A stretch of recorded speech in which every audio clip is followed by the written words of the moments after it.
Hindi ko ito palalagpasin. Tatandaan nyo tong araw na to ha. Tatandaan ko yung mga mukha nyo ha. Magtatawag ako. Nasa ba yung shop ko?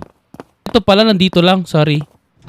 Ano ba yan? Tingnan nyo yung shop ko, guys. May natutulog. May namomolobe. May hacker pa. Magsinalis ka kayo dyan. Alas! Ako pa pinapalis mo, hayop ka. Ay puta, ako pa sinuntok, pre. Shop ko niyan to, ha. Kupal kayo, sir, ha. Magtatawag ako, kala nyo, ha. Hindi ko to palalagpasin, pre.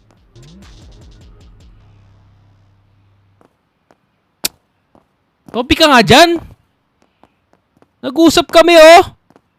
Meron ako mission sa'yo, pre. Meron kasing dalawang kupal doon.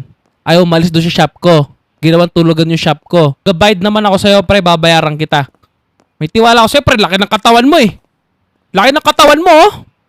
Kaya mo na siguro bugbugin yung dalawang yon, ha? Pabugbog na lang, sir. Naiintindihan mo ba? Naiintindihan niyo siguro, pre? O, bugbugin mo. Stay back. I've just pressed the syringe. Okay. Go, steroid man! Puta na, bugbog kayo ngayon. Bugbog kayo ngayon. Kung kasi lumabas na kayo. Lumabas na kayo, pre! Who the fuck are you? Putang ina mo.